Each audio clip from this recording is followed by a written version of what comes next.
Welcome to the Chevy Florida Insider Fishing Report, presented by Yamaha. It's now time for the one and only Chevy Florida Insider Fishing Report with Captain Rick Murphy and myself, Brie Gabrielle. Amanda, we have an exciting show for you guys today, right, Rick? Yes, we do. We have a huge show. A huge. Huge. It's a huge. Well, bigger than big. Before we see what bigger than big looks like, let's welcome back Dave from Guatemala, who was on last week. Well, school was in session, that's for sure. We had 700 and something raises, 639 bites, and 245 releases. So they were learning. At Casa Vieja. Casa Vieja Lodge. It's a place to go. If you want to catch a sailfish, that's the place to go. You're welcome for doing your job last week. And they were all big, too. They were all 100-pounders. Woo! Wow, they were huge. We're happy to have you back. But, Rick, I think we need to get this show going. So, do you know what time it is? It's tarpon time, Yes, Brie. it is. Let's talk about some tarpon. And let's do that. You know, when we're looking at the photos from Saltwater Sportsman this week, I got to tell you, Brie, the shiny face of the poon, that lower lip, the big lip, it's like he's been in a fight with a heavyweight guy and it's been blown up. But more importantly, as you know, because you certainly have caught him, the thing that I love about the poon is when he jumps. And obviously we got lots of nicknames for him. We call him tarpon, baby poons, big poons. But you know, it's just a great, great fish. Obviously the premier fish of the inshore world. So you know what? I'm really excited. Come on, let's go. I sure had a blast catching my tarpon when I went with you. It was a workout, man. It is. It was. Always. You have to bow. You gotta bow. Gotta bow. Always bow. Yeah. Okay, well, there's no place like the Keys to catch tarpon, and Randy Tao is here to tell you why, when, and where. Hey, good evening, fish fans. You know, tarpon season is in full swing throughout the Keys. From Key Largo to Key West, you really have a big concentration of tarpon right now, both in the backcountry, on the ocean side, the bridges. And, you know, the one main thing that you got to remember, the conditions kind of dictate where you're going to go and what you're going to do. So you really got to look at your tides, you look at your weather. Now, this past week, we've had some really ugly weather. A lot of overcast, a lot of hard wind, and it's made fishing for them difficult, especially if you wanted to go in the backcountry and try to fly fish for one, for example. Probably wasn't going to work out too good for you because you can't see. It's dark bottom. Now, getting closer to home and around the bridges, if you're a bait fisherman, that's a great condition to bait fish for the tarpon. The bait bite has been very strong still. Live mullet seems to be the bait of choice right now. And if you're a fly fisherman and you want to go on those windy days, you're going to have to stake yourself up on the ocean side somewhere where you got some white bottom so you can see these fish coming. Otherwise, with the overcast, you're just not going to see them in time. And I've got a photo of Captain Randy Stallings, one of the premier tarpon guides here in Islamorada, with a tarpon he caught on fly rod. All right, Randy, let's go. What else you got for me inshore?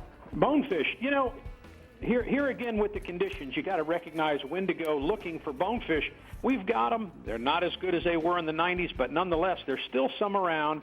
The incoming tide seems to be the most favorable for guys that I'm talking to that are finding them both on the ocean side and into the backcountry. Now, here we had the condition this past week for the big bonefish to show up, and I talked to Captain Dave Dankert, who fishes for the bonefish quite a bit here in Islamorada. He knows when to go looking for them with 20-plus mile-an-hour winds.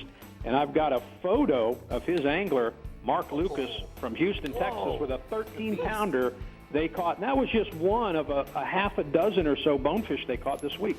He looks so happy. That's a stud, man. When you catch a 13-pound bonefish, you can't help but smile. Yeah, you're gonna be happy. All right, let's go offshore, bub. You know, black grouper, I was talking about them last week. I got to talk about them again because they really cooperated. And I think this closure that we all hate is really beneficial for these fish because I've been seeing some great grouper reports. I've been seeing some nice catches with these fish, and they're good size. So it's one of those things that it's working. And guys right now are finding them on the edge of the reef. They're finding them out in some of the live bottom and the rocky bottom around some of the wrecks. Now, you know, to fish for these, here again, the conditions, your tide, your current, you need enough lead to get down to the bottom, and you want a heavy rod because these fish are going to take you right into their house as soon as you hook them up. So you want to look in that 80 feet of water, maybe where you're catching yellowtails, and all the way out to maybe 200 feet on some of these deep wrecks. If you can get your bait down and fish them correctly, makes all the difference in the world. I've got a photo of Cody Bailey fishing with Captain Bruce Anderson on the charter boat Captain Easy out of Postcard Inn with some of the groupers they've been catching. All right, what else you got offshore, bub? Dolphin, we got to talk about the dolphin. It's dolphin season offshore. It's tarpon season inshore. And the dolphin bite has been a little tough, but you got guys that, target these things and really go the extra mile looking for them. And we had one of the big tournaments that kicked it off. The Bull and Cow Dolphin Tournament out of Marathon was this past weekend. If you saw the weather, we had 20, 25-mile-an-hour winds, very rough seas, and you've got guys like Captain Brian Cohn who take this stuff pretty serious, and he puts his time in, he goes looking, and he finds these big fish to win these tournaments, and he did just that. I've got a photo of his angler, Don DeLeon, with their winning dolphin this week in the dolphin tournament. Man, that's a nice fish. All right, tell us about the Star Tournament, Randy. The Star Tournament's pretty interesting. I'm learning more about this as it happens. And anybody can fish this. Kids, adults. Rick, you and I talked the other day. It's a lot like the Met Tournament. When we were growing up, it was a fishing festival. It went on for this particular one 108 days. This tournament's going to go on, and all kinds of categories, all kinds of prizes. It's a $60 entry fee, and that includes a membership to the CCA. Now, you've got to be registered to win the big prize. They tagged 80 redfish that have a tag in them. If you catch one of these fish with a tag, if you're one of the 6 people that catch one of these tagged redfish, you're going to win a contender boat, a Pathfinder boat, a Maverick. There's some really great prizes.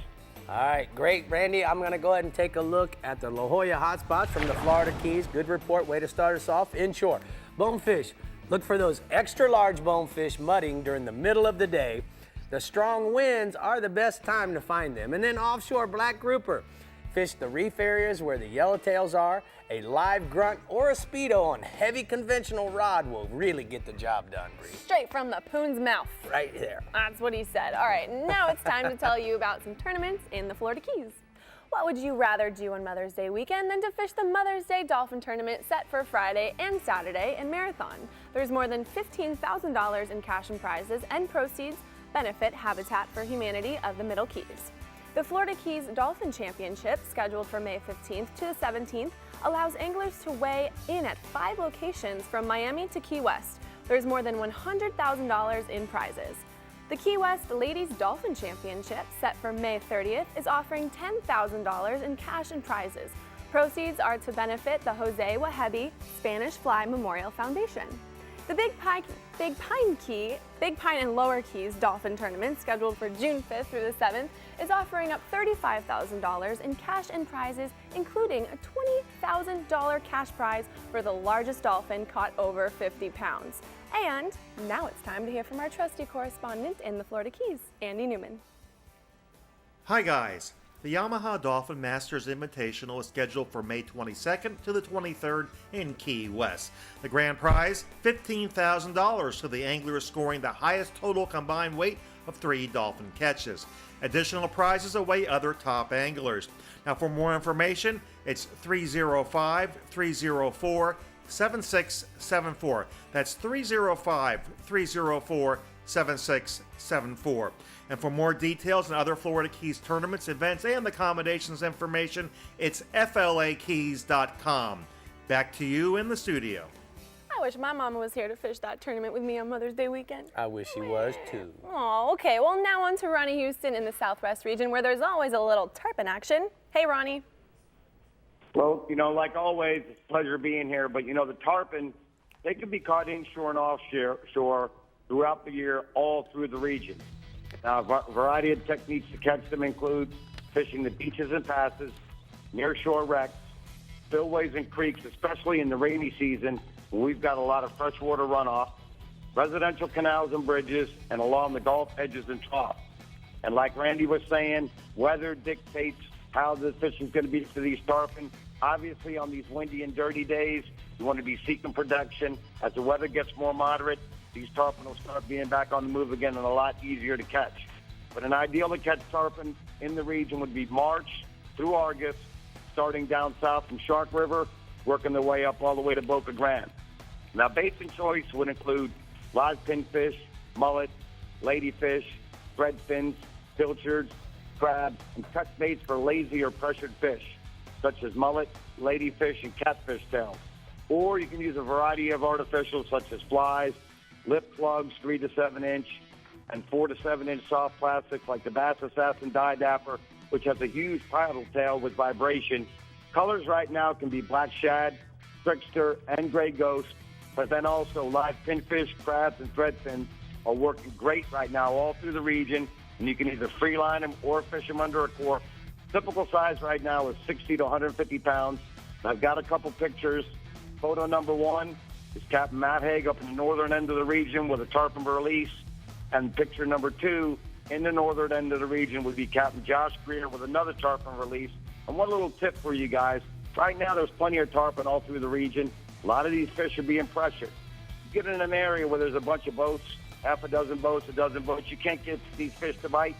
Think about going a mile north or a mile south. Those fish are going to be in there. They're going to be less pressured, and you can probably fish those fish by yourself. So don't always concentrate on fishing groups of fish where a bunch of boats are. But now still on the inshore side, the redfish. We want to concentrate right now from Plover Key to Kingston Key. And right now with the tides we're having, we want to concentrate on the early morning high or the late afternoon incoming to the top of the high, which is a flood this week. Concentrate on the outer Gulf points, especially looking for good water movement. Baits right now for these fish are cut baits such as ladyfish and mullet. Live mullet and pilchards have been abundant, so live pilchard, topwater walk-the-dog lures in chrome, chartreuse and bone, or simple half-ounce gold and silver spoons, and 4-inch soft plastic shrimp imitations on a quarter-ounce jig head.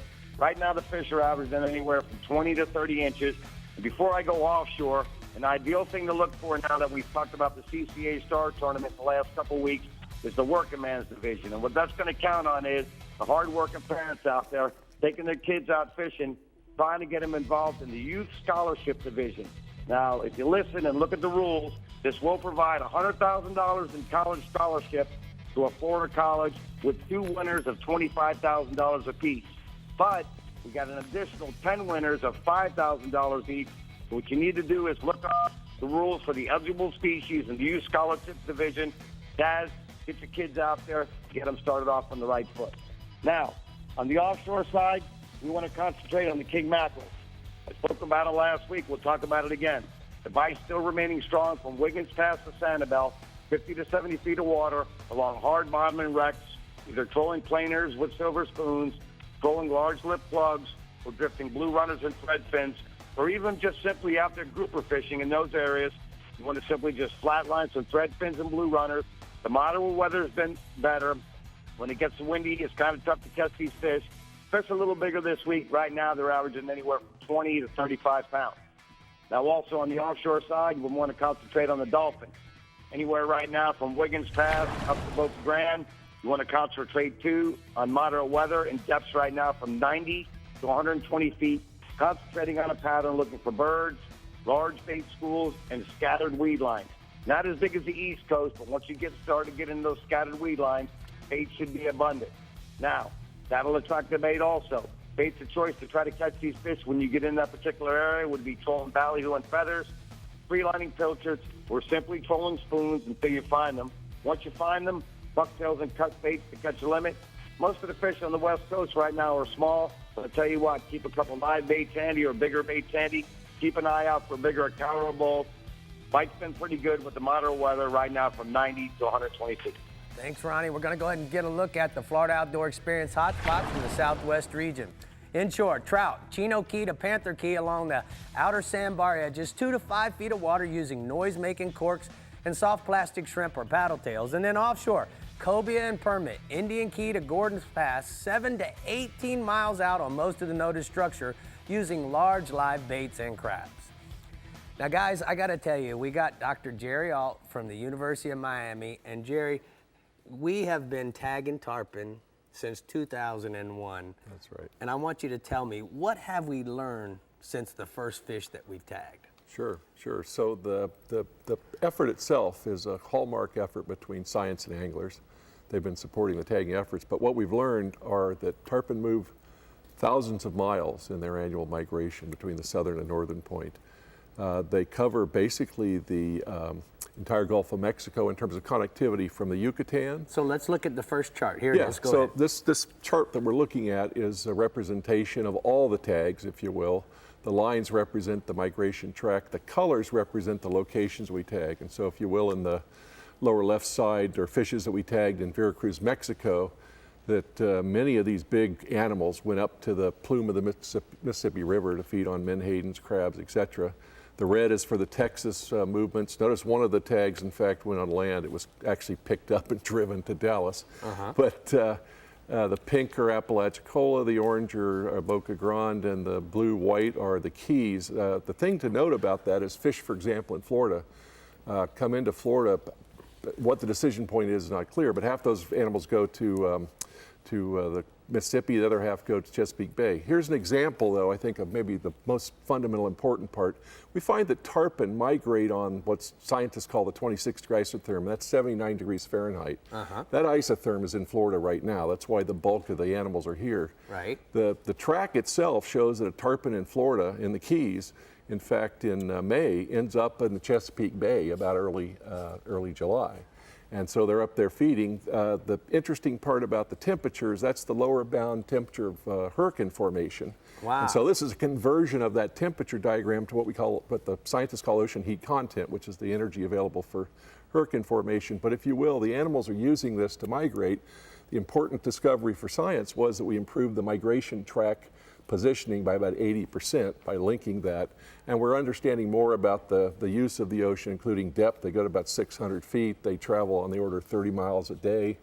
And they have a much broader range than we ever thought. Quickly, tell us about the new scale formula that you come up with there, Jerry. Yeah, so we used data from world records, tagging, the tournaments in Mexico, et cetera, to develop a formula, an accurate formula that predicts the weight of tarpon to less than 1% error by getting measurements of the dorsal girth, the position, basically the area around the head of the dorsal fin, and the fork length. That formula itself has been instrumental in changing Mexicans' attitudes, moving from catch and consume tournaments to catch and release. That's awesome. It is, and we've gotten the Texans basically on the same boat. So we really don't need to be hanging these big, beautiful fish that live to 80 years up anymore on the I agree with that. The sales. Hey, thank you so much for coming to the Chevy Florida Insider Fishing Report, and we'll get you on again. Thank Rick, you so a pleasure much. to It's bring been science great forward. to bring it forward. Thanks. All right, Brie. Yes, and I learned so much from Jerry backstage. He's such a wealth of information. But don't run off, because when we return, we're seeing what's up in the East region and then going off the deep end with Dave. What you got for us, Dave? Well, we're going to see what kind of baits we're going to use for tarpon and how to put them on a circle hook. Fantastic. He's pretty cute. We'll be right back. The Chevy Florida Insider Fishing Report is brought to you by Chevy, find new roads. Yamaha, reliability starts here. Contender Boats, performance through innovation. Humminbird, simply, clearly, better. Decks and Docks Lumber Company, Florida's dock and seawall supplier. And King Sailfish Mounts, www.kingsailfish.com. This is amazing. I love this car. Real people are discovering surprising things at Chevy. This is a road trip car. We're sold. It's so pretty. They're good-looking cars. It feels great. Perfect. This is not what I would expect from a Chevy at all. Get more than you expect for less than you imagined at the Chevy Memorial Day sale going on now. Get cash back for 15% of the MSRP on select 2015 models in stock the longest. That's over $3,100 on this Chevy Cruze. Find new roads at your local Chevy dealer. Yamaha's next-generation V6 four-strokes are changing the game. Mid-range power was awesome. Fuel, the burn, it's unbelievable. Couldn't believe the speed and the fuel economy. It's pretty impressive. Man, I couldn't believe the power. It was like it was more like doing a quarter mile on a drag strip. And them things are like, it's a whole nother game. So I made the switch. Experience the difference for yourself during the Yamaha Discover V6 Offshore Demo Tour. See why we call it the Game Changer. It's been said that a bad day of fishing is better than a good day at the office. But down here in the Florida Keys, we have to disagree. Because with over 200 of the world's best charter boat captains and guides, There's no such thing as a bad day of fishing. The Florida Keys and Key West.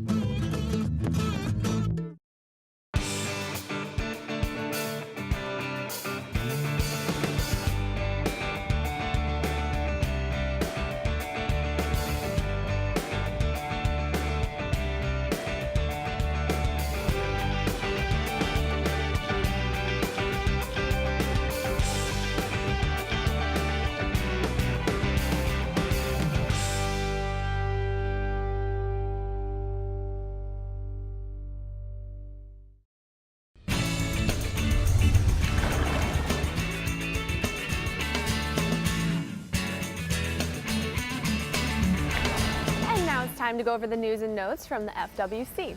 May 16th, there is a kids fishing clinic in Fernandina Beach, and May 16th and 17th is lionfish removal and awareness days throughout the state. For more information, visit myfwc.com. Now it's time to go off the deep end.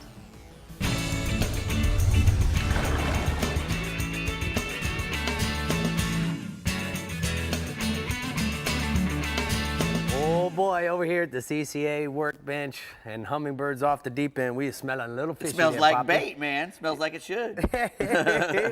All right, Dave, we're talking about poon fishing, and I think because of the state of Florida having tarpon throughout, bait is a great topic because not everybody's fly fishes or anything else. So let's talk about how we would fish bait for them. Well, for one thing, you're going to be wanting a good spinning rod or a good spinning, as a good spinning reel because you're going to be fishing with, bait. You want to make good casts and everything. And I would suggest one of these. There's a Coma Solterra rod. Right. That's 15 to 25 pounds, which is perfect. You can put 30-pound braid on there and we'd load it up with some suffix. Yeah, you could crush anything with it. That's the Azor reel.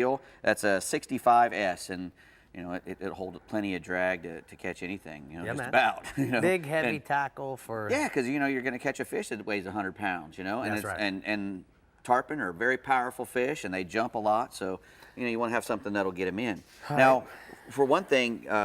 You want to use a circle hook. The circle hook has kind of revolutionized tarpon fishing. You used to talk about tarpon fishing. How many fish did you jump today? Well, now a lot of times if you're using a circle hook, you're catching them instead of just jumping them. Because once a circle hook finds that corner of the jaw, the fish swallows it, and then it comes back out and finds that corner of the jaw.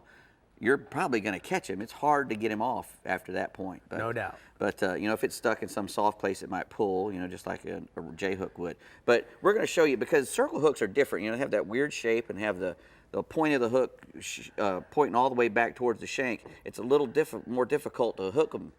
To hook a bait on it than it is just a regular J-hook. So you're going to show us how to do each one. And this is for a big mullet. This is a big mullet. This is what you're going to want to use in March or April when the fish first start showing up. Because and they're eating big mullets. There's lots of mullets in the system. Now you're just going to go in the top of his mouth, leaving his bottom jaw exposed, Dave. And the reason why is the mouth, you don't want to pin it shut. You want him to be able to free swim. The other thing you got to think about, guys, this is a 9.0 VMC 7385. On 50-pound You got to have, on the suffix fluorocarbon leader, you got to have enough gap so that when the fish bites down, there's enough gap here to hook him in that big mambrel. Am I saying that right? Mandible. Mm-hmm. And also, the further you get the circle hook towards the front of the bait, the better it works. Because if that hook comes to the corner before the big ball of bait does, you're going to have a lot better chance of hooking them. Some other baits that we have here is a pinfish. So a pinfish you're going to want to use, I like the 7.0 VMC circle hook, and the key is that we want to hook him right here in the shoulder. When Brie caught her first fish, that was the key, is you hook them in the shoulder in front of the pin. Some people want to cut these dorsal fins off. You can do that if you want with a pair of scissors. Just start here and go forward. Don't want to put it too far forward because you want to hook him in the brain or the eye, but this makes him want to dig, and that vibration is certainly what going to make him happen. Now, big shrimp, a great big shrimp. And the shrimp, when they're alive, it's real important that they swim without spinning. So we hook them in the head here. Dead center. Dead in the center with like a hookup. This is a 1/2 ounce hookup. You can use any kind of jig head as long as he doesn't spin. And that's the key, is to be able to get it down. Doing this. That's right. And that's why we hook him in the head. You hook him in the tail, he's going to spin. Right. And you can do this in like government cut or any place where you have a big channel. You want to get a bait that's deep, and they really love a big shrimp. most guys don't use. And we big catch shrimp. a lot of groupers and mangrove snappers Everything while eats the tarpon big fishing shrimp. too, you know? Yeah, and if you want to, you can go down even to a little mullet too. You can hook a little tiny mullet the same way on a jig head as well, and it'll. That's right. In the fall, you got a lot of small finger mullet. The key is you got to downsize your hook a little. A 7/0, even a 6/0. If you're using a big pilchard, you maybe even want to use a 5/0 because you don't want the hook to weight down the fish and keep him from really swimming freely. Last thing is the crab. A great bait for a certain the May, June, July. It's a very popular over on the West Coast to throwing crabs. And you're going to hook him in the corner just like you would if you were permit fishing. You got to get it through there. It's a little hard. There, well, and then that's exposed. Now you'll throw this crab to fish swimming down the beach or just free line it in the current. Allow him do his thing. Great bait for around the channels. That's the tarpon crusher right there. That is. Remember, guys, when you get a bite, just reel. Don't set the hook. Right, Dave? That's right. And don't reel too fast. Hey, man, thanks for bringing in all this stinky stuff. Oh, it's wonderful. Speaking of stinky stuff. We're going to have fun with it. Sure, Rick. I'm stinky. I'm glad I'm not driving home with either one of you tonight.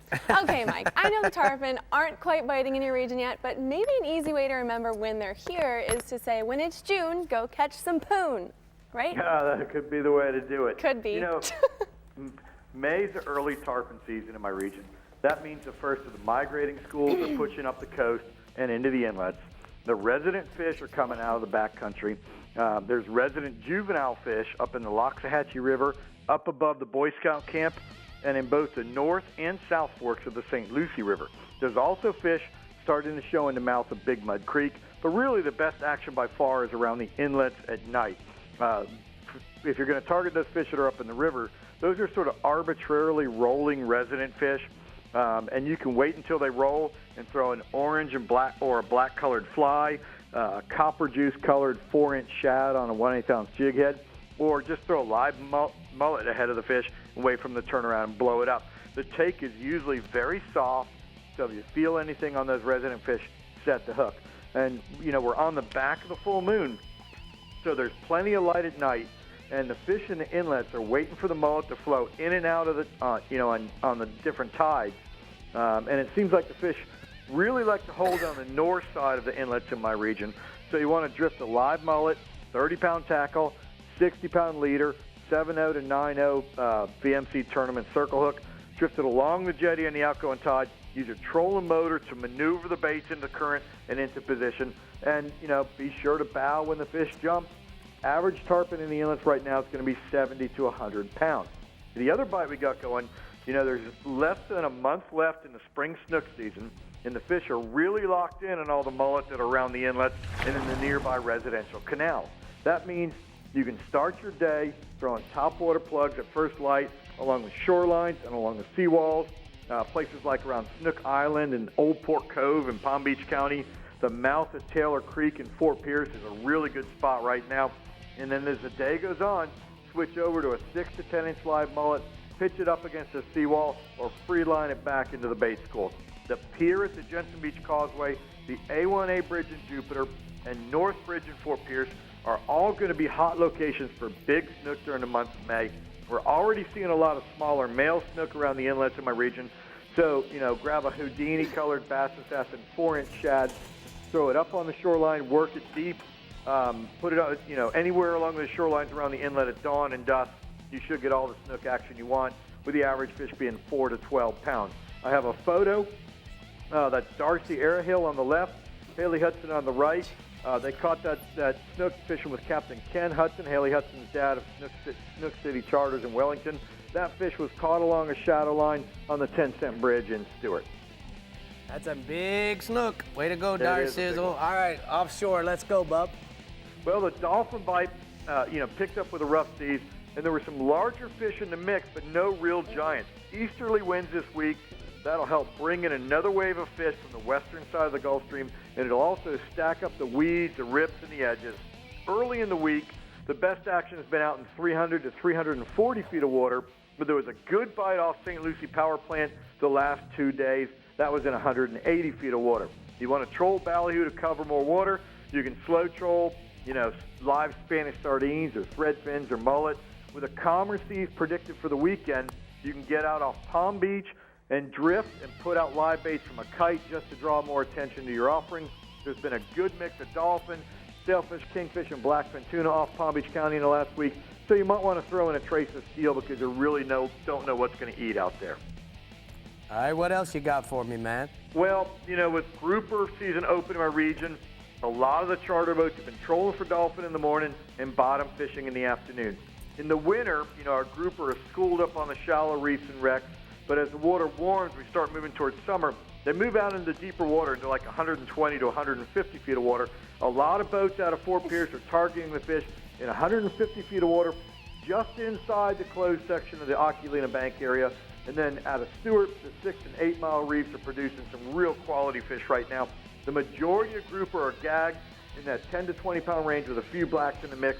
If you want to drift the areas, with 80 pound tackle, 60 to 80 pound leader, 7.0 to 9.0 circle hook, depending on the size of your bait. And, you just want to use just enough weight to hit bottom when you drop down a live pinfish or a sand perch or a grunt or a threadfin or a grunt plug. There's still some grouper on the less pressured wrecks like the Halsey and the Amazon, but most of those fish are under 15 pounds. So grouper bites hot, guys. All right, with the cold front cooled things down on the saltwater front, what about bass fishing, Mike? Well, the cold front brought a lot of rain. And with all that rain we've had in the Central Florida Plain in the last 2 weeks, the water flow's really picked up in the St. Johns River, and that's got the bass chewing on shad, particularly in the stretch of the St. Johns River between Sanford and DeLand. And if you're on the water early, you can catch that school bass busting shad on the surface bite. That'll be around the sandbars and around the obvious points.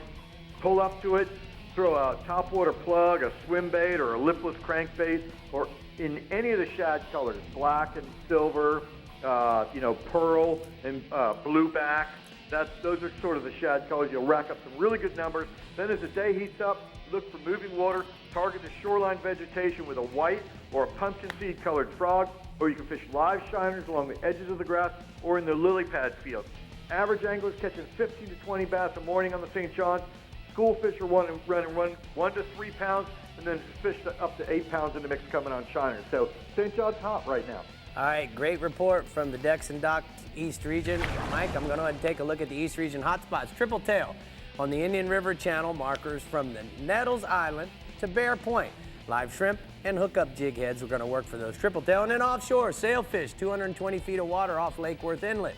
Live goggle eyes or Spanish sardines, Brie, are going to work. Okay, when we reel it back, we're saying hi to a special guest from the Chevy Florida Insider Fishing Report. From Chevy, of course, and then motoring on over to the Central West and Southeast region. So stay hooked, you smell so bad. I know. Oh my gosh. That bait stunk. The Chevy Florida Insider Fishing Report is brought to you by Bass Assassin and Saltwater Assassin, the best lures, period. Blue Water Outriggers, everything for your outdoor adventures. Guy Harvey Clothing by AFTCO. Drummond Community Bank. Costa Sunglasses. See what's out there. And Casa Vieja Lodge, 5-star angling in beautiful Guatemala. I'm Captain Rick Murphy, and I'm a life member of CCA. Why am I so involved with CCA, you ask? Because I want our fisheries to be in better shape for my kids and their kids. CCA is working to ensure the future of recreational fisheries and the rights of recreational anglers. The future of fishing starts today with you. How do you want to leave things with your kids? If you're like me, you'll want to make the right choice and go to joinccaflorida.com right now.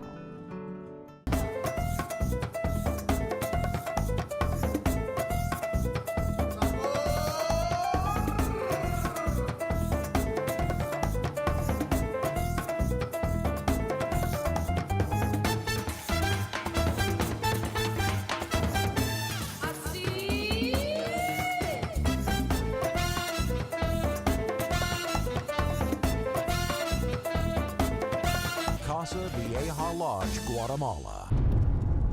When we created the Silverado Rally Edition, we figured, why stop there? These 4 new Silverado Special Editions are just the beginning. From this year's fastest growing full-size truck brand, Chevy Silverado. Or during the Chevy Memorial Day sale, choose this Silverado All-Star with a total value of $8,500 when you finance through select lenders. See your local Chevy dealer today. Fish Stock, the total saltwater experience, returns to New Smyrna Beach this Memorial Day weekend. Bring the whole gang to Riverside Park for an incredible family experience. Tournaments, boat shows, seminars, kids clinics, and the Fish Stock 5K Fun Run. Put your skills to the test in the Redfish Trout Challenge. And new this year, Boston Whaler and Marine Max offer $2,500 cash for the largest fish caught each day in the Offshore Striker Tournament. Don't miss out on the fun. Visit fishstock.com to register. Welcome back to the Chevy Florida Insider Fishing Report, and with me is my friend for life, Edward Bailey.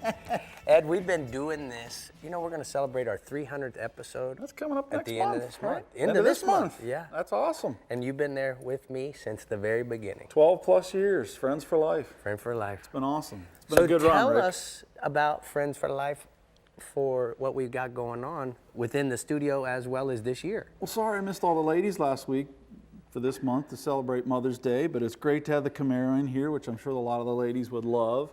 It's been a great month. Happy Mother's Day to my mother in Pittsburgh. Oh. Got to say Happy Father's Day to my dad because I probably won't be back this next Right. month. But and I got to throw a huge shout out to my lovely wife who lets me travel like this and do these great shows and this great job with Chevy.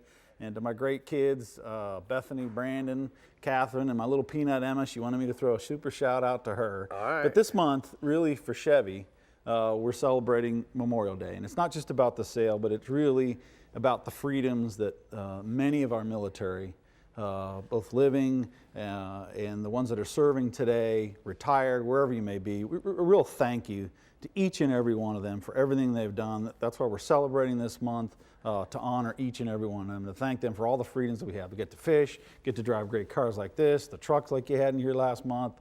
So it's a great month, and All right, it's great to be tell me back. about the Colorado. We had it on for the first 5 weeks. Tell me about what we have new for the Colorado coming. Well, the Colorado has been an awesome launch. You had one here a few weeks ago. The big news coming here in the fourth quarter is we're adding the diesel engine, the V6 diesel that, you know, everybody's talked about the V8 that we have and the 3/4 ton turbo, Duramax diesel. And everybody loves that truck. It's a great proven platform. It's great towing. And now we're going to put this in the Colorado. It's already got great towing capacity, 7,000 pounds, but when you put this diesel, you're going to really step that up. Not ready to announce any numbers yet, but that's what everybody's waiting for here in the fourth quarter. Quickly, tell me about the Silverado, and we got some new additions. We've got a lot of special editions. I think there's a total of 9 different special editions. Started it off with the rallies. Rally 1, we got a Rally 2 edition. We now have a Blackout edition, which is a really price-sensitive vehicle. Just for somebody that wants a really good blacked out vehicle. We have a kind of higher end unit, more for the off-road guy, the Midnight Edition. So we have a custom sport. We've now even added a custom in the HD. So there's special editions all the way up the line. We're going to talk about them more. We've got a segment we'll put together for later in the season. But it's great to be back with you again this year, Rick. Listen, it's always great to have Chevy here as well as have you here. And I'm looking forward to doing those special segments, which we're going to take care of this week. Yes, we are. All right, Brie. To getting that Camaro or the Colorado, whichever one you prefer to give me. But I guess our next captain, Jeff Page, in the Central West region, just has some okay spots to catch some tarpon, but I'll let him tell you all about that. All right, thank you, Bree. Sure. As you guys know, in the Starbright Central West region, it's famous for big Silver King tarpons, and we probably have 2 of the best passes in the world for catching them. To the south is probably the most famous, Boca Grande Pass, where people come from all over the world to do battle with the Silver King. Daytime's run by the jiggers, nighttime's run by your old traditional crab fishermen that drop down certain feet and so on and so on. But either way, it's nonstop adrenaline action. To the north, we've got Egmont Pass, and in between, we probably have some of the best beach tarpon fishing throughout the entire state. May through July, big schools of tarpon roam up and down the beaches. There's a variety way to catch them. Live crabs, redfins, pinfish. You can cork them. You can free line them. You can also chunk out dead bait on the bottom. And then for you lure fishermen, TOA bait busters in the trolling tarpon model. And then the fly fishermen, guys get up on top of the bars and throw purple and black like you and I did last summer, Rick. Some of your better tackle stores in our region can not only set you up with the right lures or flies, but they can also tell you where the fish are biting. I've got a photo tonight of my good friend, Captain R.C. Gilliland out of Economy Tackle, the tarpon he caught the other day that he photographed with his GoPro on his head. All right, good picture there. Right. Keep coming. Species 2, snook. Lots of catch and release snook. Snook season is officially closed in my region. Shut down April 30th. Lots of snook action going on in the entire region. I have to say, Rick, that the closure from FWC after that freeze of 2010 have really helped because more snook are showing up in good numbers and the more fish are showing up in the good familiar spots that we weren't seeing them a year or two ago.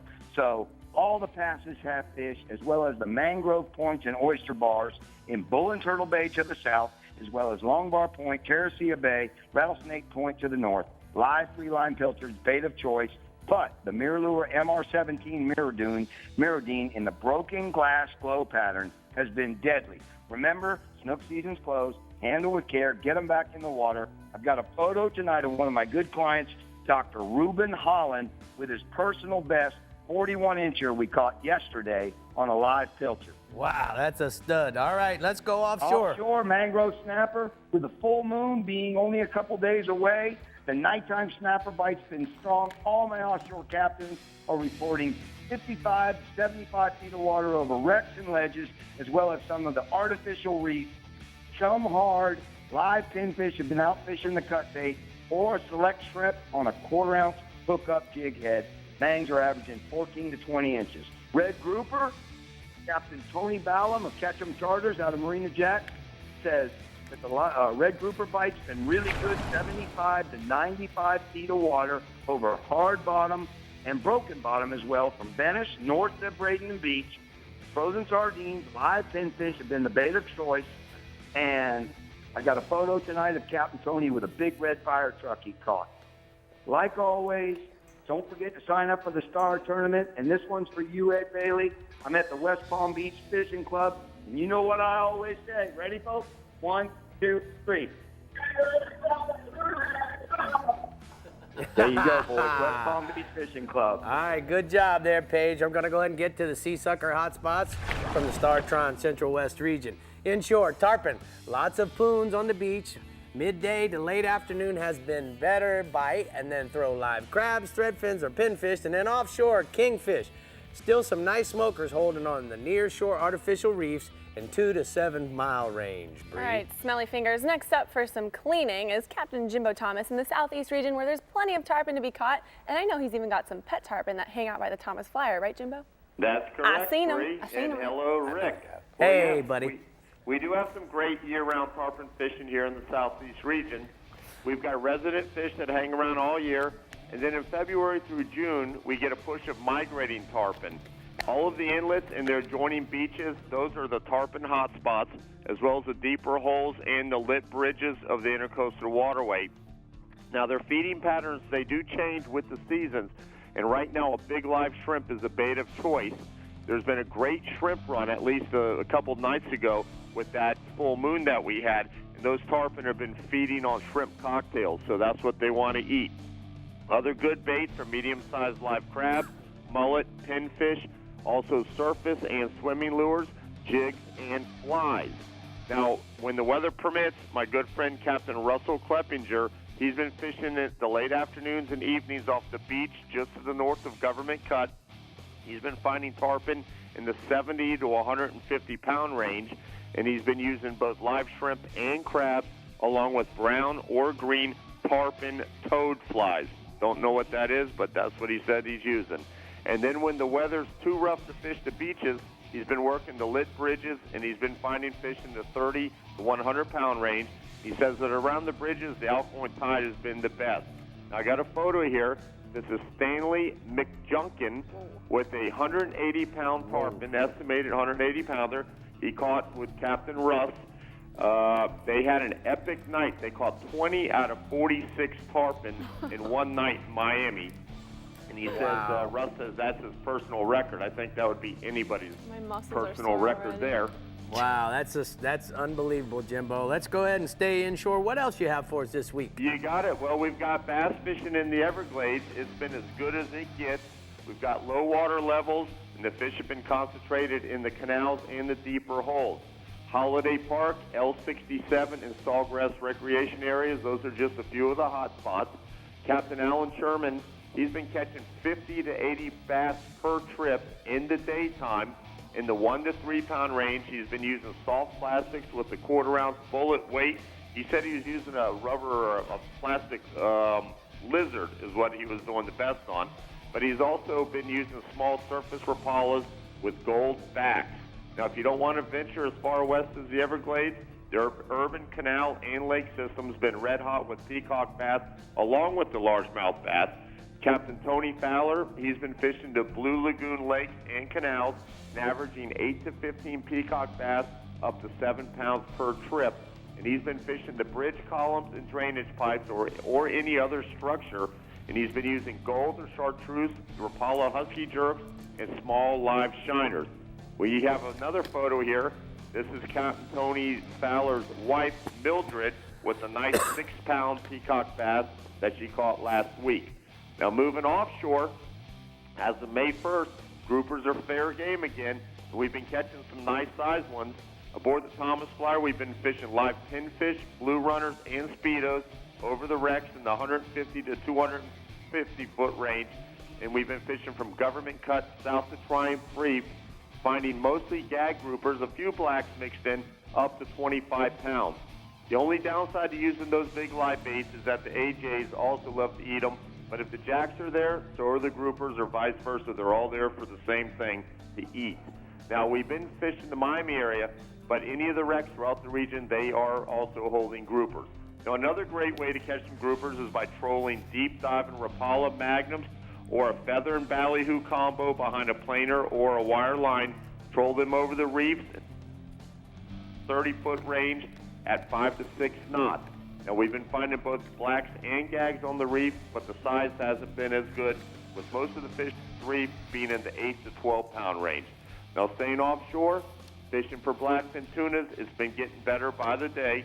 These tunas have been hitting live herrings, pilchards, and sardines, fished under the kite or flatline in 120 to 200 feet of water. Now, most of the tunas have been in the 20 to 30 pound range. We've been catching them on 20 pound tackle, using a 40 pound fluorocarbon leader and a 5/0 to 6/0 circle hook. Now, these tunas, they've been biting throughout the day, but first thing in the morning and then late in the afternoon, just before it gets dark, or on overcast days is when they are biting the best. And now down in the Miami area, we've been struggling for bait lately, but if you can find enough bait to live chum with, it shouldn't be any problem getting some of these nice tunas. All right, great report, Jimbo, from the Captain Harry's Southeast region. We're going to go ahead and take a look at the First National Bank of South Florida's hotspots. Inshore, catch largemouth and peacock bass in the urban lakes and canal systems, fishing with soft plastics, use small surface Rapalas and live shiners. And then offshore, look for a mixed bag of blackfin tuna, sailfish, kingfish, mahi, fish live herring or pilchards in 100 to 200 feet of water, Brie. All right, ladies and gents, coming up, we're checking in with the Northeast region, and then you can look forward to seeing what's out there for new products with Dave. What we got going, Dave? Well, we're going to get a grip on some of these little boga grips. Little lip piercing there. All right, we'll see you soon. The Chevy Florida Insider Fishing Report is brought to you by the Florida Keys and Key West. Come as you are. Hookup Lures, premium lures for serious anglers. FWC, the Florida Fish and Wildlife Conservation Commission. La Jolla Resort, a place for family and fishermen. Navionics, we start where the road ends. Maverick Boat Company, celebrating 30 years of leadership in innovation, conservation, and stability. And First National Bank, your first choice for better banking. It's 200 streamlined horsepower of Yamaha forward thinking. The all-new F200 inline 4-stroke. Whether you're an offshore angler, pontoon cruiser, bay boater, or walleye hunter, the responsive and fuel-efficient F200 combines amazing power and versatility in one incredibly compact and lightweight package. The all-new F200. Legendary Yamaha reliability and the freedom of forward thinking. You know there's more to it than luck. There's fishing the right bait, the water temperature, the wind, the season. And then there's the boat. We'll put it simply, the boat matters. To own a Contender is to own the best sport fishing boat on the market, period. Contender offers the most comprehensive model range with bigger, faster, and more fuel-efficient boats than the competition. There's only one choice for serious anglers. Contender Boats. Performance through innovation.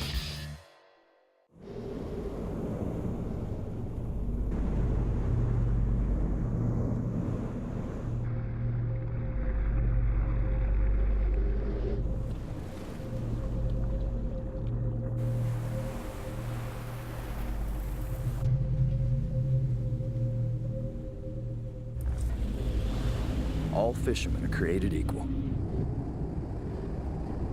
Some just use better fishing line.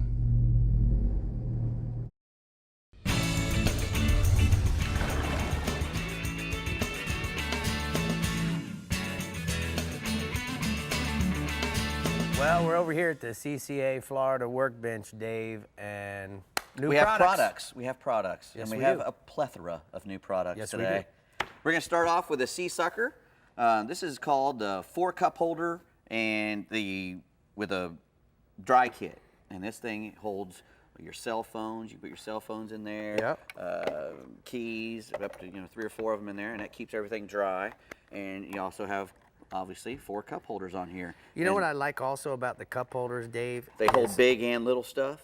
And yeah, they do. They hold the small water bottle size. Yep. See, it doesn't shake. And then the they koozie. hold the big koozie. But more importantly, we can take these out and clean wash them. Yeah. Exactly. Because they get dirty after they sit around for a while. A few weeks ago, when Harry was here, we talked about Sea Sucker. But guys, here's the thing you need to understand. As long as there's any flat surface, what you're gonna do with this button is you're gonna pump this button when it's on the surface. And when that button now doesn't show any orange whatsoever, then it's engaged And it has sucked all the air out of here and has sucking on to whatever it is. Yeah, and it don't come off either, boy. That's why they call it a Sea Sucker. So I'm gonna, you this and I comes were off too. This can come out as well. We were fighting over who's going to take this home. So guess what, boys at Sea Sucker, I need you to send another one of these because Dave won the bet. Yeah, I won this He's one. going to take that home, put it on his flats boat. All right. This is a new, Jeffrey Page had me bring this on. This is called the Little Who Kit from Jefferson Lures. And, a lot of fish eat little ballyhoos, and most people don't know that. But when you're over on Sarasota, where this guy's from, they use a whole ballyhoo for sea trout and stuff. Right. And for big live ballyhoos. And I'm going, how do you get? Yes, and a sea trout will eat a huge ballyhoo, believe it or not. But they also eat these little jigs this guy makes, and they have little points, They have like a resin head that they're made out of. But they have a nice big mustad hook on there, and they have these like soft little bodies. I put one on. But this, I think. Oh, that's what they look like. Yeah, that's what they look like. A little ballyhoo. That's cool. And they are cool. And I think they catch anything. You catch a snook on that, a big trout, a redfish would eat it. Certainly, you're It's got going to a want to big tie ring it on on. it. Yeah, tie it on with a loop knot so you get maximum action. Exactly, and he makes all these different colors to match the heads. I'm pretty sure that this is Jeffrey Page's favorite color because he only left me 2 of them in there. Yeah, I see. Yeah, that. he took all the other ones. So. Slice and diced you. Yeah, you should get. That guy's been making those things for 50 years. I mean, around fishing for 50 years, so he knows what he's doing. Okay. Well, this isn't a new product, but I know that we have a lot of new fishermen that come on, from year to year. And this is called a Boga Grip, and it's made by a fella in east of Boga, Alabama, and that's why it's called the Boga Grip. And what this thing is made for is to hold on to fish. Now, to hold on to the fish at the boat. Now, there's a lot of knockoffs. I mean, this guy's been making them for 20-something years, but there's been a lot of knockoffs made, but this is the best one. Everybody, I think, should have a Boga Grip on board. And how this thing works is it has this collar right here that you want to grab a hold of something, you pull that collar back, or you put it on his bottom lip and let it go. And when you pull back a little bit, any kind of tension, it looks like Chinese finger puzzle thing. It ain't coming off. Plus, it has a scale in it. This one's a 30-pound scale. It goes down to 30, and the bigger ones, they have a 60-pound. I think they even make a 130-pound, a big giant one. Yeah, I think they make a big giant one. Who's going to be a big enough fella to hold it like that? I guess you could. No, not me. Maybe Brie. All right. I think that's all the time we have. It is. But we will get back to you next week. Thank you so much, Dave. It's so good to have you back from Guatemala and Casa Vieja Lodge. Brie? Well, I think all ladies need one of those bogas for their men to grip them on the bottom lip. And now for the Hagster in the Northwest region, where the tarpon are always hanging out if he's around. We've got tarpon all year round. We can catch them in residential canals in the summer, in the winter months, but our summer months is really our time when that migration really pushes through. You can catch them on the bridges, the beaches, the passes, even on the grass flats. May through August is awesome for our fishery. They're going to be moving through my whole region during that time. Spinning and fly gear both work great. The most productive baits for them are pinfish, threadfins, crabs. As far as flies go, lemon drop over if you're on the beach on sand, cockroach or purple and black over the grass flat's a great thing to do. Etiquette with tarpon fishing, something I want to touch base on real quick. Take your time. If you're going up to somebody that's working a school of fish, let them take their shot, let the fish go down, then you guys get in there and take your shots. Just kind of leapfrog over each other and everybody gets a shot at them, and you want to be really courteous with your motor noise, and if you can use a trolling motor or push pull, that's even better. And I've got a photo of Trina Alba with a great West Coast tarpon with me. That's a beautiful fish. I love it. All right, let's go ahead and stay off inshore. What else you got? Captain Jordan Todd of Saltwater Sessions out of St. Joe Bay reports a good flounder bite right now in anywhere from 4 to 6 feet of water over white sand holes. Half ounce or 3/4 ounce jig head with a white, pearl white gulp shrimp across the bottom, moving it really slow. The average fish right now is anywhere from 12 to 16 inches, and a few nice schools of redfish have been moving through that week too, and they're all on the slot. And there's about 30 or 40 fish per school, so keep an eye out for them when you're out there flounder fishing. Moving offshore, Captain Jason Lineberger of Ruthless Fishing Charter is out of Tampa Bay and St. Pete. Reports a good gag grouper bite, a good red grouper bite over any kind of heavy relief structure and flat rock. Flat rock for the red, heavy relief or ledges on the gag grouper. Pinfish and sardines have been our baits of choice. And also offshore and inshore, we've got plenty of sharks right now. There's an invasion. They're on every wreck out there right now.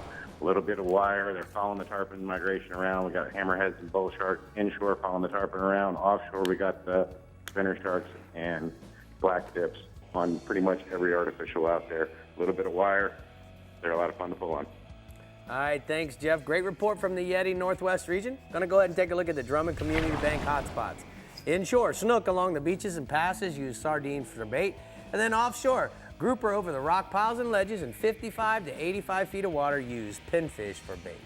It's still tarpon time here on the Chevy Florida Insider Fishing Report, and when we return, we're hearing what the Central East and Panhandle regions have to offer. Be patient, we'll be right back. The Chevy Florida Insider Fishing Report is brought to you by Rapala. Catch the latest at Rapala.com. Startron. Cures and prevents ethanol fuel problems. Yeti Coolers. Built for the wild. CCA Florida, the voice of recreational anglers for over 30 years. Strike Zone Fishing. Guy Harvey, marine wildlife artist and conservationist. And Sea Sucker, vacuum mounting systems. Serious fishermen demand quality equipment on their boats and on shore. That's why Florida boaters have trusted Decks and Docks for over 20 years for dock lumber, hardware, and accessories. Tough products that stand up to the roughest environments, and elegance to please the most discerning homeowner tastes. Decks and Docks, supplying waterfront customers with lumber, decking, and seawall, with 10 locations across Florida.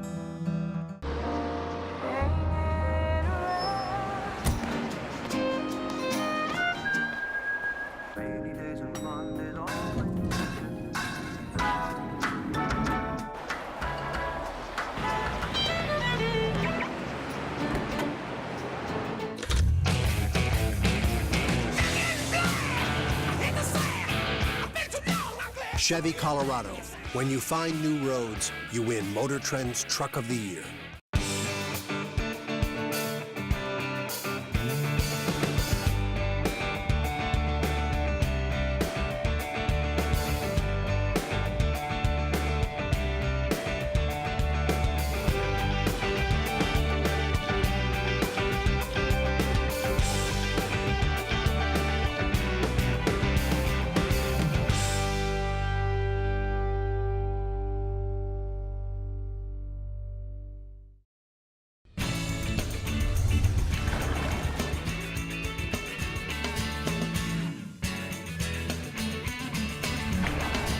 Hi, I'm here at the Power Pole headquarters with your Power Pole tip of the week. Today we're going to talk a little bit about Green Marine 100% biodegradable hydraulic fluid. Now this is the fluid that's been used in all Power Pole anchors since 2008. A couple reasons why we chose Green Marine. Of course, it reaches ultimate biodegradation within 28 days, so it won't harm plant life or fish. If you were to happen to have a spill in your favorite fishing hole, you have the confidence in knowing that it's safe for the environment. But additionally, it's also safe for your boat. So it won't hurt your wires, it won't hurt your clamps, it won't hurt plastic trays, and if you have it mounted down in your bilge, any residue or anything like that gets in the water is not going to harm anything. Beyond that, it also offers your equipment the protection that it needs while preserving the environment. So that's your Power Pole tip of the week. All right, let's hear from Captain Jim Ross in the Central East region, who has a pleasant surprise for all of you Central Easterners, so listen up. Oh, I sure do, Brie, because you know what? Our tarpon arrived early this year, so all the anglers that like to chase them, like myself, we've been extremely happy because we've been able to target these fish for almost a month now. Our Central East tarpon are fairly, school-oriented. They love to hang out together. They're not real loners like they are in some other places. And oftentimes we'll get double hookups while we're slow trolling live pogies or sardines or in the fall time mullet, up and down the beaches. Now you want to look for these fish in the 15 to 40 foot depth. And the best rig that I've found to land the tarpon on consists of Suffolk's 25 to 40 pound mainline, and I like the Superior in the high-vis yellow because the Spanish mackerel have a tendency to strike it less than they do clear line, which can cause a cutoff. I want to put a double uni knot to about a 7 to 8 foot fluorocarbon leader from that high vis so that the tarpon don't see it though. It starts with about 4 to 5 feet of 40 pound test, and then I connect about 2 to 3 feet of 60 to 80 pound test for right there around their mouth and their gill plates. I use a 7/0 to 9/0 size VMC 7385 circle hook, and that rig has caught a lot of tarpon for me. Here's an example of one right here. We've got a picture, and you can see that sometimes those tarpon are just outside the surf break. We're really close to the beaches. So a lot of guys can go out there and cast live baits with long surf rods and get a shot at tarpon as well. Now our other species this week is grouper. Grouper just opened up here on the Central East region, and the 21 and 27 fathom ridges are reporting some pretty decent numbers of gag grouper. Guys are dropping live baits down on those two reefs, and they're typically using a slide and sinker rig with 8 to 16 ounces of weight. And it all depends on what the current is, but you need just enough to hold the bottom. A lot of guys also like to use vertical speed jigs like the Williamson Vortex, and specifically the orange glow or chartreuse glow colors. They seem to be really, really popular for guys that like to use those artificials.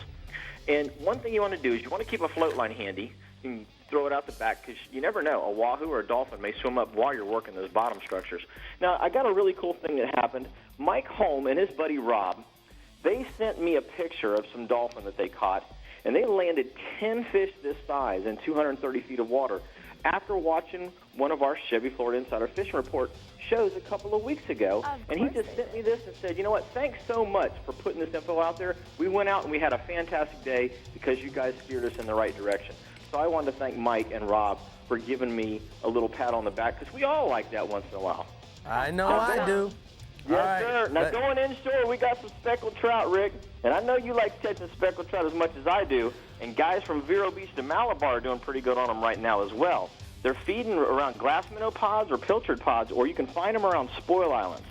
And the deeper edges of the flats or the channel edge itself in some spots can also hold some big fish. So you want to use small silver spoons, the olive green colored X-Wrap lures, saltwater assassins with a hookup jig head. They all work real good, and especially those assassins if you're using those sporant shad tails in the glass minnow, needlefish, or Mississippi hippie colors right now. Seems to be working real good. Now, if you're up in the northern or middle portion of the lagoon from like Melbourne all the way up through basically Edgewater, you want to target them with live finger mullet around those finger mullet pods or glass minnow pods. Some of that water up in the upper portion is a little more turbid than it is down to the south, so the chicken on a chain, roadkill, especially the roadkill color right now, and the albino shad colors are working pretty good when you find them in those dirtier waters. Average trout's running 11 to 17 inches, but a few of them are topping the 20-inch mark, and if you're using some of those live baits, you got shots at 30-inch trout, so don't think that we don't have some big trout that can still be caught. Last of all, redfish. The Indian River Mosquito Lagoon seems to be the best place to catch them right now. The banana's a little slow, but the fish are moving around a lot. So you want to have to kind of, work around, keep working until you see where you're going to find those fish moving and pushing, and then start slowing down and working it more methodically. Wind-blown points are really good right now, especially with as much wind as we've had the past couple days, but also the adjacent leeward shoreline where the redfish can kind of get back in those calmer waters and rest after they've been out feeding on those windier points. Good places to try it. Right now, the saltwater assassin swim bait hook on a 4-inch sea shad or a 4-inch didapper, imitating those plastic bait is imitating those mullet really well, especially with that little new assassin swim hook. That thing really, really gives some action to those little 4-inch baits. Now, our average redfish is running 22 to 27 inches right now, and I'm telling you what, you're going to catch some of those big speckled trout while you're in there trying to catch those redfish. So just be ready for them. All right, Jim, thanks. Great report from the Central East region. We're going to take a look at the hookup lure hotspots. Inshore, redfish and black drum in the Mosquito Lagoon sight cast to cruising or schooling fish with live shrimp. And then offshore, gag grouper and 27 fathom ridge. Use live pinfish or pogies on the VMC circle hook, Brie. Okay, Rick. Well, Fish Stock is coming up, happening Memorial Day weekend, May 22nd through the 24th at Riverside Park in New Smyrna Beach, featuring 2 fishing tournaments, boat show, seminars, kids activities, food, and fun for the whole family. Plus, Jeffrey Page and Tommy Derringer will be there too. For more information, visit fishstock.com. And you know what, Rick? I am counting down the days until I get to go fish with this guy. Captain Pat Deneen is on the line to give us great news about the Panhandle region. Aren't you, though? I am. I can't get to go put Patar. Patty Pants. Well, you can come on up, Rick. Just jump on the board. All right, here I come. I'm coming. I tell you what, tarpon fishing is definitely my favorite inshore fishery. And the fish start to show up in our areas in numbers that you can actually fish for them late May through June. Right now, there's plenty of fish on the eastern part of our region, or I say they're starting to show up on the eastern part of our region. And there's some spread out throughout the whole Panhandle. The big schools usually show up late June, and then in July, there's a very steady numbers of them swimming east to west along our beach in schools of 2 to 20 fish. We catch them on spinning rods using live baits, and also on fly tackle using streamers, toads, and EP minnows. On the boat, you set up on that second sandbar, usually within the color change, to let the fish come to you. But you don't need a boat to fish for them in the Panhandle. Some of our piers are really good for them. In fact, the Oak Cliffs Island Pier is known for its tarpon fishing, and it's probably one of the best tarpon fishing piers on the Panhandle by hands down. Primarily, the fish are adults weighing 60-plus pounds, but occasionally the bay fishermen, they'll get a bite from a 10 to 15-pounder, surprise them while they're tarp or trout fishing or red fishing. So we do have tarpon up here, and it's, like I say, my favorite time of the year. All right, let's stay inshore. Go ahead. Stay inshore, Rick. The speckled trout. They're getting good catches of trout coming from the St. Joe Bay, the east end of Talkehatchee Bay, and also Santa Rosa Sound. At St. Joe, Captain Trey Landry from Fresno's Fish Camp, he reports really nice stringers of fish coming from the head of the bay. The anglers are fishing live pilchards, free-lined or under a cork, and also casting mirror lures. Then the Hawkeye Bayou Sandestin area has been consistent for trout in the Talkehatchee Bay system using shrimp or small pogies under a cork. And then in the Santa Rosa Sound, Lucky Chuck, he's been getting good trout in 4 to 8 foot of water over the grass using a cork and bass assassin combo. And he's also been getting some rat reds around the dock slipping shrimp. The biggest trout by far coming from the St. Joe Bay area with fish over 5 pounds being caught. And there's a photo of Captain Shane Johnson with a big catch and released trout from Fresno's Marina. All right, what do we got offshore, buddy? Amberjacks. There's plenty of amberjacks on the metal wrecks, 80-plus feet of water. Most of the jacks on the shallower wrecks are short, but you can catch some legal jacks on the shallow wrecks if you got the right bait. Primarily hardtails, free line them. The best bet is to fish the deeper wrecks to get those bigger fish in 130-plus feet of water and use a slip sinker rig on them. The typical keeper jacks are running 32 to 33 inches, but if you're out on those deeper, further away wrecks, you can catch them up to 40 to 50 pounds.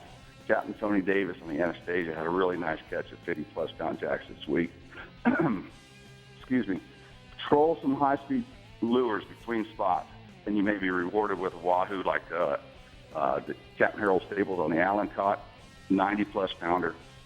There's a photo of my good neighbor Chris Cap with 2 of the mini jacks we caught Sunday, free lining hardtails over a tugboat in 130 feet of water. All right, go ahead. Staying offshore, the king mackerel. We've had a strong east wind, choppy conditions, and fired up the king bite. Bassed several mornings with a good incoming tide. The king's bit like crazy. Right outside the Destin Pass or on the sea buoy, using cigar minnows and herrings. Same bite is happening over in Panama City and Pensacola. Medium to heavy spinning tackle or a light conventional tackle is great for free lining for those kings.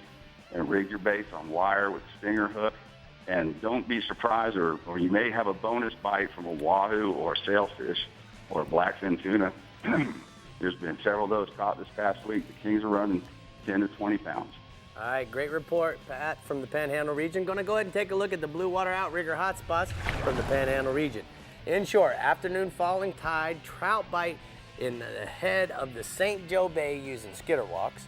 And then offshore, king mackerel on the move in the morning, incoming tide at Destin East Pass and live baits. Now, Brie, I want to ask you, you've been wearing the Guy Harvey Artisan.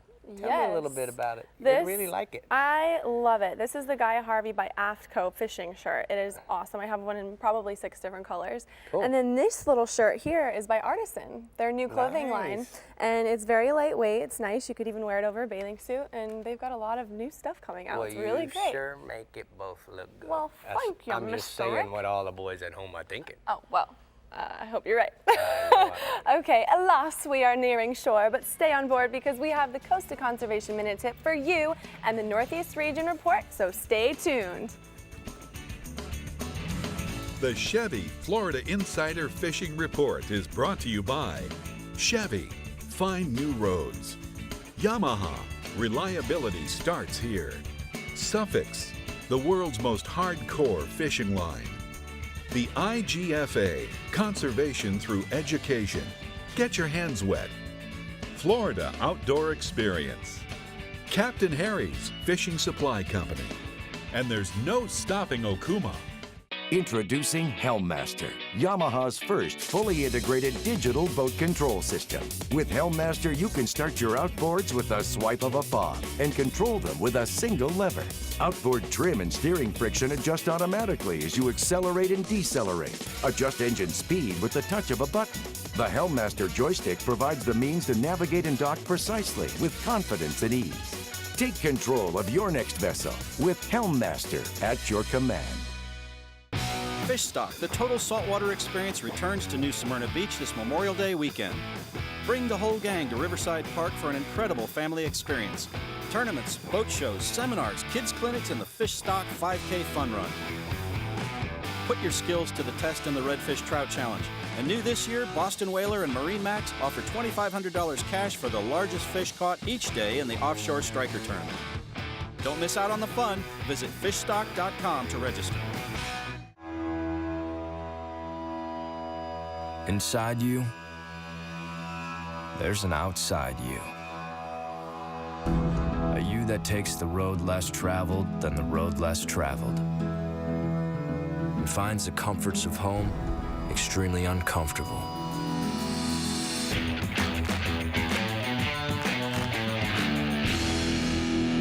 This is for that you. Remember the glory days of gasoline? It's just not made the same anymore. Kick your gas into gear with StarTron. Pump up the performance in all of your engines. Cure the problems of ethanol with the power of enzymes. And maximize your mileage every time you drive.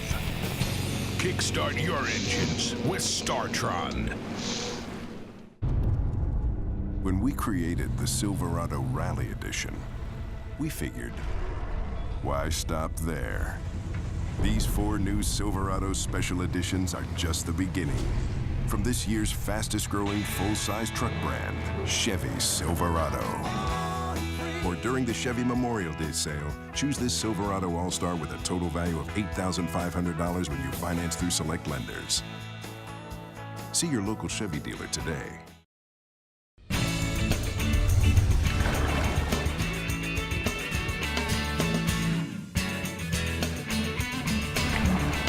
Today's Costa Conservation Minute is about helping science.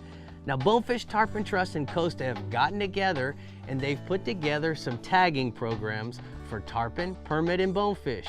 Now, we've learned a lot through satellite programs that we've used on tarpon, and we know where they go during the spring, the fall, the summer, and where they go offshore to spawn. Now, more importantly, we also have learned that by tagging bonefish in Biscayne Bay that they travel across the Gulf Stream, and some recaptures have occurred in the Bahamas.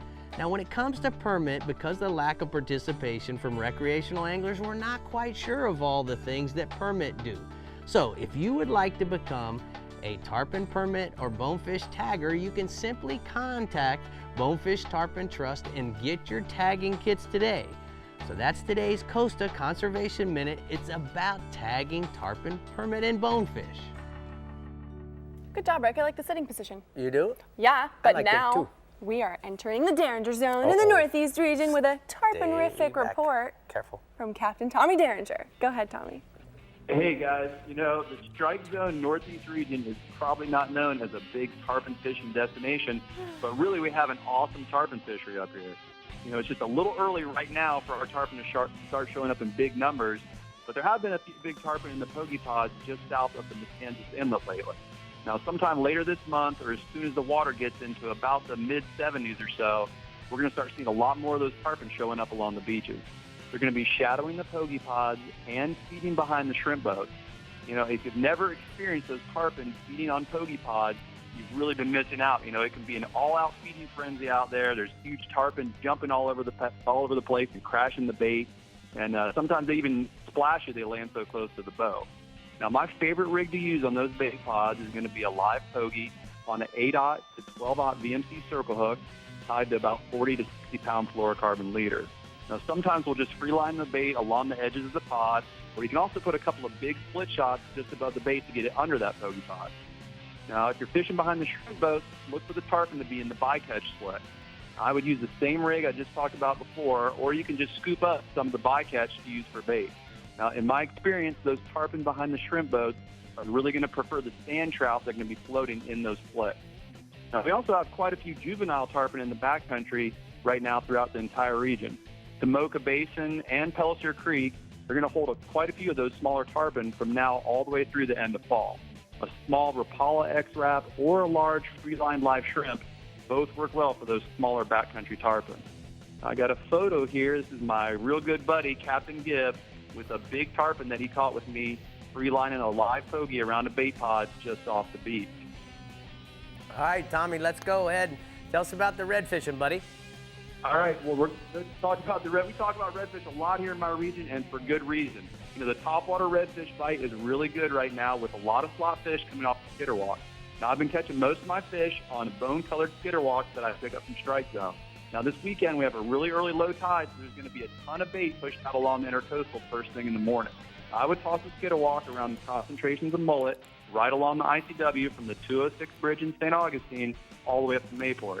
And speaking of Mayport, I spoke with Captain Ron Scher from FishingNorthFlorida.com, and he tells me the redfish are loaded up in the St. Johns River right now from the Fuller Warren Bridge all the way up to the Little Jetty. Now, they're going to be eating live shrimp and blue crab, as well as a variety of soft plastic jigs and crankbaits, and the best bite has been on that mid-incoming tide. Now, he says if you find the clean water, that's where you're going to find the fish.